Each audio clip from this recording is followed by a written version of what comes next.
الحمد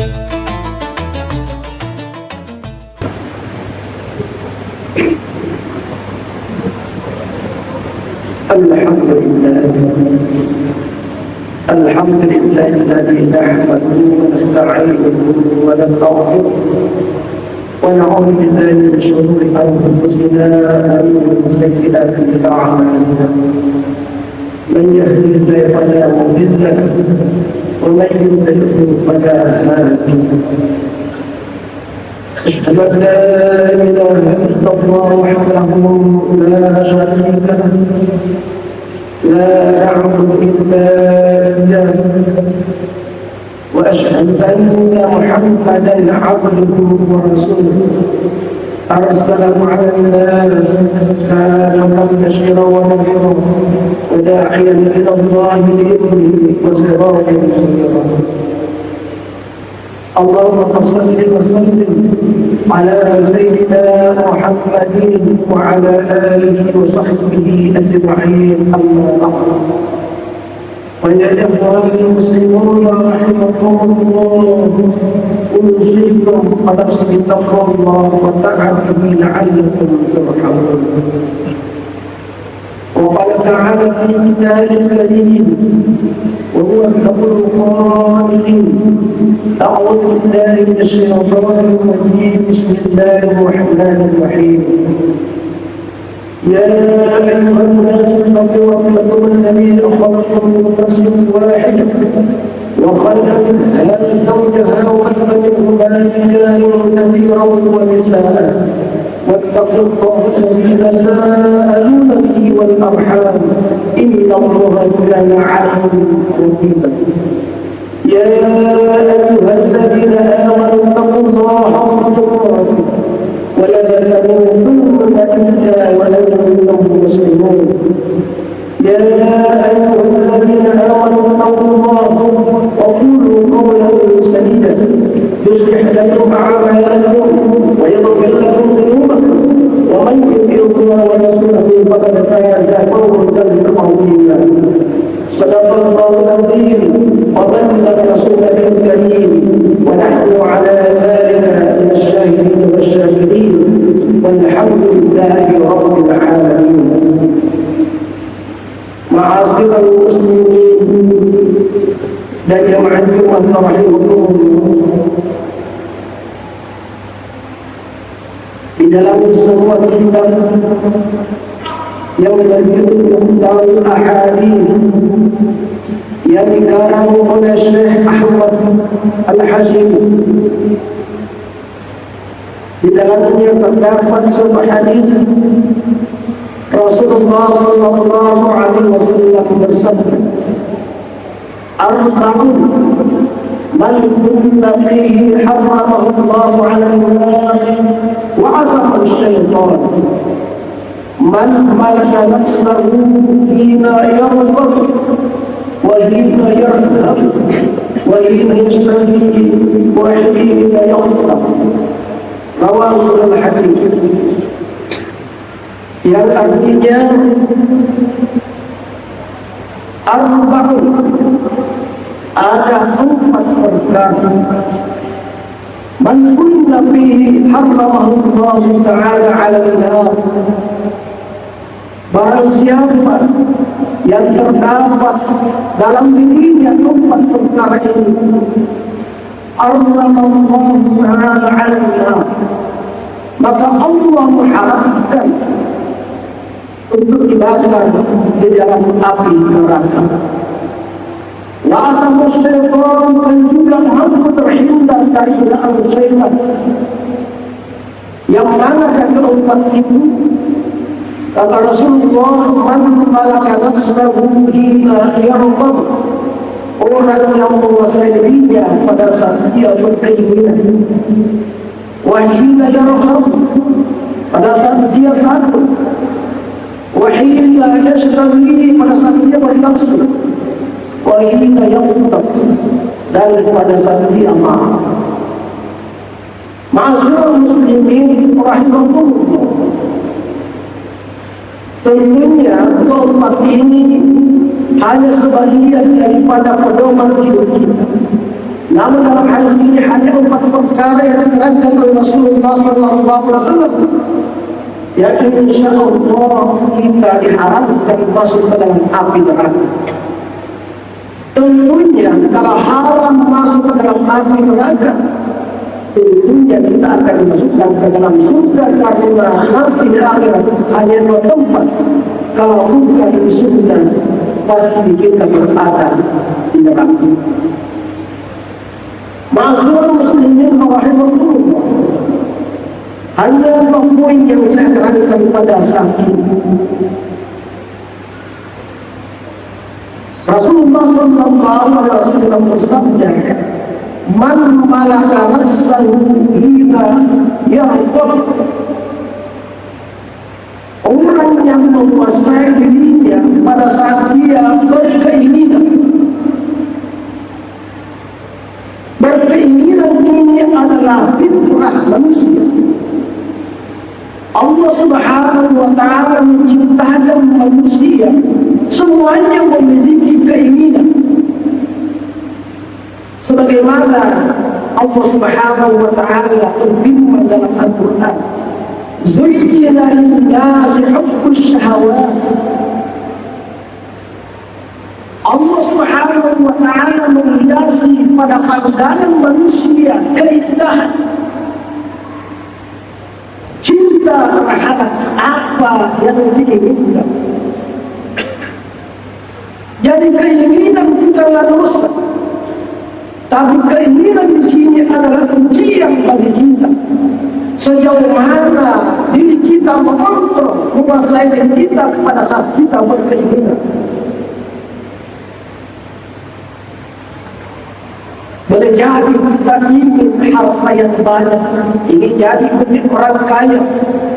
Boleh jadi kita berkeinginan jabatan, kedudukan. Boleh jadi kita berkeinginan kita ingin dihormati orang. Tetapi caranya bagaimana? Kita ini harus mengontrol diri kita. Kalau umpamanya suatu jabatan, kita menginginkan suatu jabatan, tetapi jangan sampai jabatan ini sehingga kita tidak bisa mengendalikan diri, orang lain disingkirkan, menghalalkan segala cara. Yang penting kita dapatkan jabatan, apapun jalannya. Kita tidak tahu apapun jalannya, yang penting saya dapatkan. Ini berbahaya. Inilah yang namanya tidak mengontrol dirinya. Padahal keinginan itu adalah ujian juga dari Allah Subhanahu wa ta'ala. Sejauh mana dia diri kita bisa mengontrol, kita menguasai keinginan ini. Ma'asyiral muslimin rahimahullah, keinginan bisa membutakan hati kita. Kenapa demikian? Karena apabila keinginan ini kita menguasai, maka otomatis segala cara kita laksanakan. Tidak tahu apakah ini halal atau tidak. Kenapa? Karena ingin jabatan, ingin kaya umpamanya. Taruh umpamanya kita sudah mendapatkan kedudukan, tapi kita ingin lagi menjadi orang kaya, sehingga kita lakukan korupsi. Dia korupsi. Lakukan korupsi ini adalah sangat dilarang oleh agama kita, bahwa karena itu adalah bukan hak kita. Ya sudah baik. Karena apabila KPK sudah menangkap orang yang korupsi, walaupun itu ada Indonesia mengatakan tidak ada korupsi, tidak ada korupsi di Indonesia, tidak ada korupsi. Nanti sudah ditangkap itu baru koruptor. Sahabat dulu tahu korupsi, Anda meninggalkan kejadian tidak ada koruptor. Yang ditangkap itu oleh KPK harus takut dari koruptor itu. Ma'asyiral muslimin rahimahullah, Rasulullah SAW mengatakan, andai yang dikasih 1 gunung emas, anak 7 anak, maka dia menginginkan buah bunga. Begitulah manusia keinginannya. Tapi orang yang mampu mengontrol dirinya, insya Allah akan selamat di dunia, lebih-lebih selamatnya. Ma'asyiral muslimin rahimakumullah. Yang kedua, man malaka nafsahu hina yaqdam, orang yang mampu menguasai dirinya pada saat dia marah. Ini marah adalah anugerah juga dari Allah. Allah memberikan marah ini. Marah ini juga adalah ujian dari kita. Sejauh mana marah kita mampu mengendalikan kita. Seorang sahabat pernah minta nasihat, ya Rasulullah, sini, suruhlah Allah Ta'ala nasihati kak. Apa nak kata kita sallallahu alaihi wasallam? Jangan kamu marah. Apalagi nasihati dari surah Allah Ta'ala. Apa kata dia? La taqnat. Pintalu min aulat kita sallallahu alaihi wasallam. La taqnat. Jangan marah. Kenapa marah? Sangat-sangat Rasulullah SAW menganjurkan dikendalikan ini karena sangat berbahaya. Apa bahayanya? Bisa memutuskan silaturahmi, bisa memutuskan persaudaraan. Kenapa? Karena tidak mampu mengendalikan marah. Masalah bunda sulit minta kadang-kadangnya. Masalah ini sedikit bunda emosi tahu, marah tahu, sampakan menekuat. Tidak mengontrol dirinya. Sehingga apa yang keluar dari mulut kita bisa saja menyakiti perasaan orang lain. Punya Pak Presiden ini kita tahu Pak, tidak mudah bisa dikembalikan lagi menjadi baik. Maka lebar pelakon tahu yang kita berkasih. Justru ini itulah kata Rasulullah SAW, laisa syadid bismillah. Bukanlah orang yang kuat, yang pintar bergulat. Innama syadidul ladzi yamliku nafsahu 'inda al-qadar. Tapi orang yang kuat, tahu Quran Nabi sallallahu alaihi wasallam, orang yang mampu mengendalikan marah ketika dia marah. Bisa memutuskan persaudaraan ini marah. Kenapa? Dengan dia asul fakir babaya. Jadi ini pernah sulit juga punya babaya terjadi di tempat. Jadi kita baru tahu apa. Oleh karena itu harus mengontrol diri. Ma'asyiral muslimin rahimakumullah. Kalau persaudaraan, kata Rasulullah sallallahu alaihi wasallam, "Ghaisa lillahi wa-rahmah." Bukanlah berwaktu, bukan umatku orang yang memutuskan silaturahmi. Jangan sampai. Bahkan dalam hadis la yadkhulul jannah qawati. Ada antara seluruh orang yang memutuskan silaturahmi. Dan pemerintah kita sah al-qur'an. Ma'asyiral muslimin rahimakumullah. Apalagi akibatnya kalau kita marah, penyesalan. Bukan bagi tawasan telah nanti di baju boleh bisa saya kita lihat al-Quran itu kadang-kadang kenapa saya berkata demikian, baru kita menyesal. Anak-anak pernah kita pukul karena emosi, bahan sesalkan al-Quran baji. Inilah ujian bagi kita untuk begitu. Saya pernah baca suatu kisah nyata. Dia sendiri tahu apa dia apa dia. Napakir di bawah, nak tahu kan keluar. Namun dia nak jadi sama pembantu. Ini anak asuh di karya-karya di tabak di pabrik tahu. Apa yang terjadi? Sekitar 3 tahun 4 tahun lalu yang menjadi betul tak lupa masuk paku. Nak tahu barang dia itu baru gambar. Patut dengan dulu apa? Dan jauh dia bapak ada gambar hujan sekali. Di mana nak? Dipacikan ternyata dia menggambar di mobil. Sangat tahu bapak. Oh, boleh cicil tumpah boleh. Apa akibatnya? Dia sangat marah. Dia pukul tangannya anaknya. Sampai anaknya tangannya Abdul bangun sampai pembalik bermalam. Dilarikan ke rumah sakit. Siapa yang bawa bukan? Para orang nona kata jawabannya lah. Iya pada rasa setelah kalian dia informasi waktu ke rumah sakit bahwa tangannya anak tidak ada jalan lain kecuali diamputasi, dibolong di mata. Nah, pada setelah kalian dapat tahu ini dia buat negara kita pun lagi pertama ini dibolong kembali. Begitulah emosi.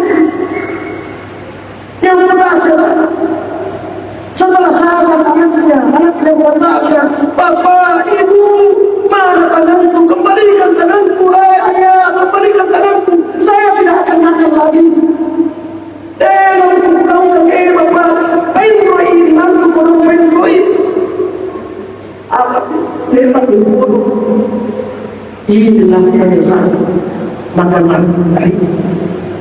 Mari kita menuntut diri kita, karena itu adalah ujian dari Allah Subhanahu wa Ta'ala. Baik itu keinginan kita adalah ujian dari Allah, kemarahan itu adalah ujian dari Allah, nafsu itu ujian dari Allah, takut itu adalah ujian dari Allah. Sejauh mana kita mampu mengontrol ujian dari Allah Subhanahu wa Ta'ala, sehingga kita mampu masuk dalam surga, karena surga ada kita haram Allah ala nar, haram masuk ke dalam api neraka. Tentu yang dapat kita adalah surga, insyaallah. Barakallahu fikum warahmatullahi wabarakatuh. Wa nafa'ani billahi min ayatil hakim wa taqabbal minni wa minkum tilawatahu innahu was-sami'ul 'alim.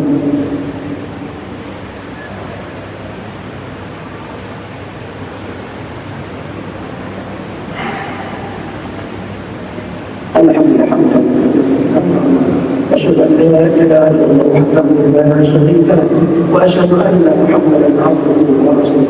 اللهم صل وسلم على سيدنا محمد وعلى آله وصحبه أجمعين. فيا أيها الناس اتقوا الله حق تقاته ولا تموتن إلا وأنتم مسلمون.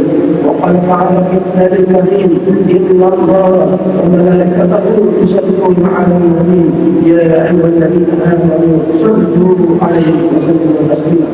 اللهم صل على سيدنا محمد وعلى ال سيدنا محمد كما صليت على سيدنا ابراهيم وعلى ال سيدنا ابراهيم وبارك على سيدنا محمد وعلى ال سيدنا محمد كما باركت على سيدنا ابراهيم وعلى ال سيدنا ابراهيم في العالمين انك حميد مجيد. اللهم اغفر للمسلمين والمسلمات والمؤمنين والمؤمنات الاحياء منهم والاموات انك سميع قريب مجيب برحمتك يا ارحم الراحمين. ربنا ظلمنا انفسنا وان لم تغفر لنا وترحمنا لنكونن من الخاسرين. ربنا لا تزغ قلوبنا بعد إذ هديتنا وهب لنا من لدنك رحمة إنك أنت الوهاب. ربنا آتنا في الدنيا حسنة وفي الآخرة حسنة وقنا عذاب النار. أيها الله إنه يأمر بالعدل والإحسان وإيتاء ذي القربى وينهى عن الفحشاء والمنكر وأن تغفروا لعلكم تذكرون. ومن يذكر الله يعلم ما تشاءون.